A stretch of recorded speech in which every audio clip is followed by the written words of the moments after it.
إن في خلق السماوات والأرض واختلاف الليل والنهار لآيات لأولي الألباب. Assalamualaikum warahmatullahi wabarakatuh. Waalaikumsalam warahmatullahi wabarakatuh. Assalamualaikum. Waalaikumsalam barakallahu fiik. Waalaikumsalam. Afwan, Ana dari kota Tangerang, Banten. Mohon izin. Ada seorang ibu dari dua orang anak. Ada seorang ibu dari dua orang anak. Anak pertama dari pernikahan pertama. Anak pertama dari pernikahan pertama seorang putri 8 tahun. Dan anak kedua dari pernikahan kedua seorang putra 2 tahun 11 bulan. Ini nikah 2 kali ya berarti ya.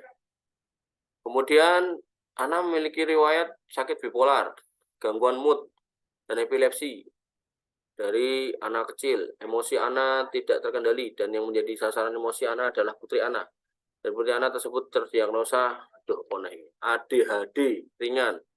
Ana tidak mengetahui apa yang ada dalam hati dan jiwanya, karena beliau pernah mengalami KDRT dari Ana, baik fisik, verbal. Karena sakit anak tersebut, Ana pernah mengalami gangguan jin. Alhamdulillah atas izin Allah saat ini kondisi Ana sudah pulih. Emosi Ana mulai dapat dikontrol dan Ana minum obat psikiater. Bagaimana Ana mengasuh anak-anak dengan kondisi Ana demikian? Saat datang bulan sakit, Ana kambuh, emosi Ana tidak dapat terkontrol. Bagaimana dengan kejiwaan? Bagaimana dengan kejiwaan putri Ana dan putra Ana yang mendapati bundanya sakit jiwa? Mohon nasihatnya dan sarannya. Jazakallahu khair. Wa iyyakum. Baik. Ya. Ketika kita mendapati orang tua dari seorang anak ini sudah mengalami kondisi kejiwaan seperti ini, ya, maka berlaku hadis Rufi al-Qalam an salasatin. Jadi angkat pena hukum dari 3 orang, yaitu anil majnuni hatta yakil. Salah satunya adalah dari orang gila sampai dia bisa kembali normal mikir gitu. Sehingga dalam posisi ibu yang seperti ini, harusnya ya wali dari ibu ini, atau mungkin suaminya kalau masih punya suami, inilah yang merawat dari anak-anak itu, gitu. Bukan ibunya ini. Nah, ibunya difokuskan pada kesembuhan jiwanya. Ya, kasihan anak-anak ini kalau dianiaya sampai seperti ini kan.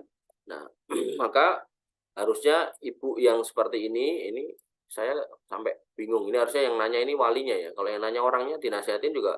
Kalau misal misal beliaunya gak lagi kambuh ya malah nggak masuk ya. Kalau ini yang tanya walinya malah lebih bagus sebenarnya. Ya, kalau jelas saudara kita ada yang mengalami gangguan-gangguan seperti ini, maka udah benar di sini dikonsultasikan pada psikiater, minum obat ini secara ilmiahnya, secara empirisnya, kemudian juga lebih didekatkan kepada agama. Ya, rumahnya sering-sering disetelkan murotal gitu kan, sering diajak ngaji, sering diajak healing gitu, sering diajak interaksi sama orang gitu. Mungkin diberi binatang peliharaan, entah ikan, akuarium, atau mungkin binatang-binatang tertentu agar kemudian mulai menumbuhkan empati gitu loh. Kalau sama binatang udah sayang gitu kan, ya biasanya sama anak itu lebih sayang gitu. Tapi kalau sama binatang peliharaan dianiaya, ya maka ya nanti sama anak ya bisa jadi gitu. Nah, kemudian dicari sebabnya, kenapa kok bisa seperti itu, kambuh-kambuh seperti itu. Ya, haid misal, tadi dibilang karena kalau haid itu kemudian saat datang bulan kemudian kambuh gitu kan, ya berarti menjelang datang bulan ya anaknya diungsikan dulu gitu kan. Nah, atau ya kemudian mungkin perlakuan dari mantan suaminya gitu kan. Nah, maka bisa juga dicarikan suami yang lebih baik gitu kan, misal udah cerai gitu kan.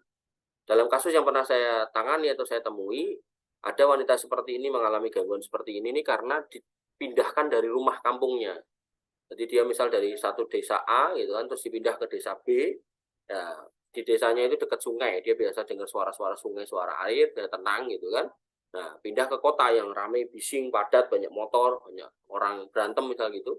Nah, dia stres gitu kan. Nah, maka kembalikan ke kampungnya. Nah, ini perlu digali secara historisnya itu. Dulu kambuhnya kenapa, kok bisa seperti itu, gimana, maka itu diantisipasi gitu. Nah, jadi ya saya doakan semoga beliau yang mengalami penyakit ini bisa segera disembuhkan, dan tentu Allah Subhanahu wa taala berfirman, "Ala bidzikrillah tatmainnul qulub." Banyak-banyak berzikir menyebut nama Allah. Nah, zikir ini banyak ya. Baca Quran ya zikir, wirid itu ya zikir, pengajian itu ya zikir, pokoknya hal-hal yang baik. Kemudian di rumah kalau ada musik-musik ya dimatikan, enggak usah didengarkan. Kalau ada alat kalau ada foto-foto yang digantung ya diturunkan, kalau ada gambar-gambar yang digantung ya diturunkan, kalau ada patung-patung dimusnahkan, dihancurkan. Bersihkan rumah dari semua yang bisa menyebabkan perginya malaikat dan datangnya syaitan atau jin. Nah, itu insya Allah juga bisa bagian dari menyembuhkan diri sendiri. Kemudian kalau ini tadi yang bertanya walinya, ya mungkin ibu seperti ini bisa diruyah juga bisa. Tapi kalau ibu ini yang minta ru'yah, ini bukan hal yang disarankan. Jadi sebaiknya walinya. Wallahu ta'ala.